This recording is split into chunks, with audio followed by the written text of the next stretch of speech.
Good morning class. Today we are going to start our new exercise 4.2. In this exercise again we draw a quadrilateral. आज हम एक new exercise 4.2 करने जा रहे हैं। इसमें भी हम एक क्वाड्रिलेटरल ड्रॉ करेंगे। Construct quadrilateral lift. अब इस लिफ्ट क्वाड्रिलेटरल बनाने के लिए हमको सबसे पहले वही रफ फिगर ड्रॉ करेंगे। Firstly, we draw a rough figure like this L, I, F, T, and the dimensions are given Li 4 cm, IF 3 cm, TL 2.5 cm, NF 4.5 cm.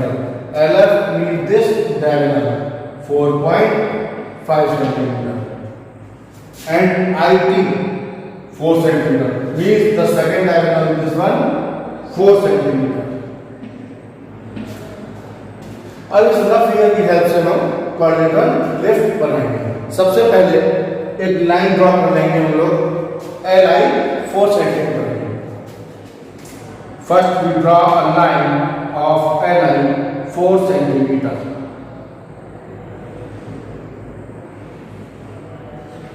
Compass की help से हमने 4 सेंटीमीटर की line draw की है। L I 4 cm. Now we know that the IF is 3 cm.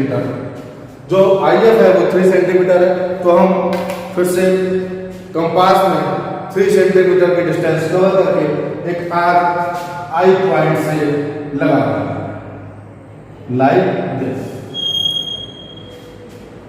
अब LF एक diagonal दिया है 4.5 सेंटीमीटर, फिर 4.5 सेंटीमीटर की डिस्टेंस कवर करेंगे कंपास में और L से एक आर्क L पॉइंट पे रखकर एक आर्क लगा देंगे इस तरीके से। दोनों आर्क पॉइंट F पर मीट कर रहे हैं। इस F को हम L से और I से स्केल की हेल्प से ज्वाइन कर देंगे।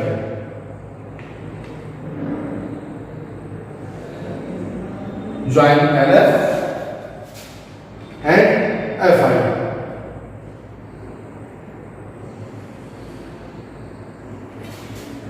अब again from point L we draw an arc of 2.5 cm. फिर से हम 2.5 सेंटीमीटर डिस्टेंस कवर करके एक आर्क इस तरीके से लगा देंगे और IT जो कि गिवन है 4 सेंटीमीटर का, तो हम I पॉइंट पे कंपास रखकर और 4 सेंटीमीटर की डिस्टेंस लेकर एक आर्क लगा देंगे।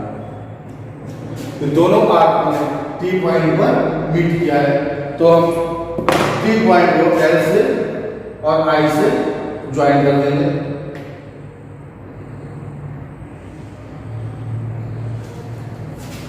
और T को F से भी ज्वाइन कर देंगे, तो हमारा क्वाड्रिलेटरल कंप्लीट हो जाएगा।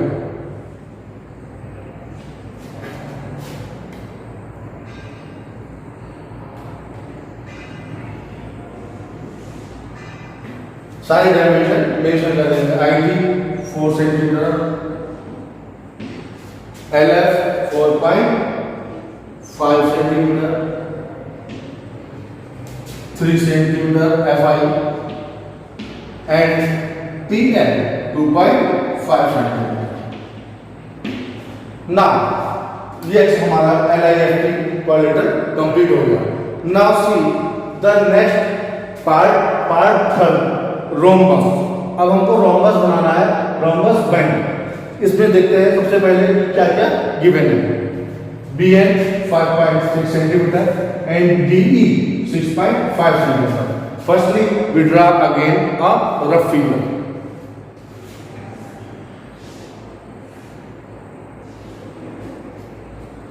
B, E, and D. जिसमें DE means this diagonal 6.5 centimetre का दिया हुआ है और BN यानी ये डायमीटर जो है 5.6 सेंटीमीटर।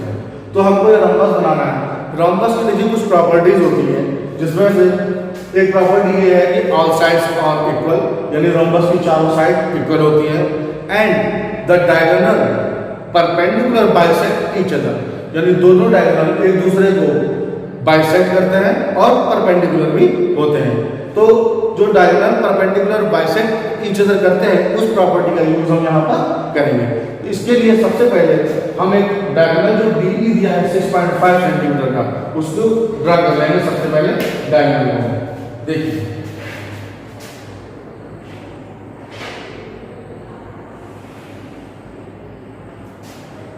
सिक्स 5 सेंटीमीटर का डायगोनल DE ड्रॉ करेंगे। अब हम क्या करेंगे, इस डायगोनल का परपेंडिकुलर बाइसेक्ट करेंगे। परपेंडिकुलर बाइसेक्ट कैसे करते हैं, कंपास में जो ये डायगोनल की लेंथ दी है 6.5, इसके लगभग आधे से ज्यादा की डिस्टेंस को हम कंपास में कवर करेंगे और एक आर्क D पॉइंट से इस लाइन के ऊपर इस तरीके से आर्क लगाएंगे और वही आर्क नीचे भी लगाएंगे।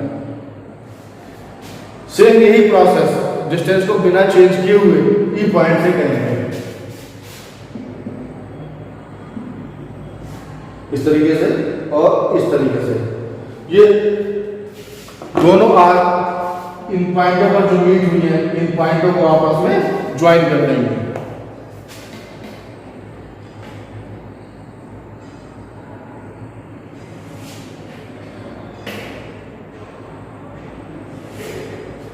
इस तरीके से ये हमारा परपेंडिकुलर बाइसेक्ट बन गया है। अब देखिए, मैंने कहा था कि ये DE तो 6.5 है और BN कितना है 5.6, तो 5.6 का हाफ कितना हुआ 5.6। अगर इसको 2 से डिवाइड करें, 2 2 जा 4, 2 8 जा 16, मींस 2.8।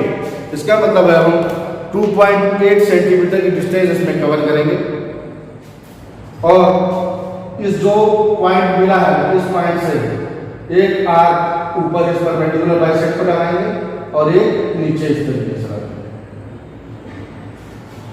अब ये जो पॉइंट मिले हैं, ये मिले हैं हमको point B, point N, means B, E and D। इन चारों पॉइंट को इस तरीके से हम ज्वाइन कर देंगे, B को D से, B को E से,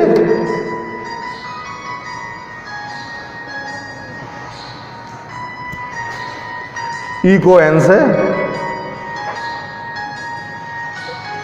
और D को N से। इस तरीके से हमारा ये rhombus BE and D complete हो जाएगा, जिसमें DE 6.5 centimetre and BN 5.6 centimetre. Second part हम लोग होमवर्क में करेंगे।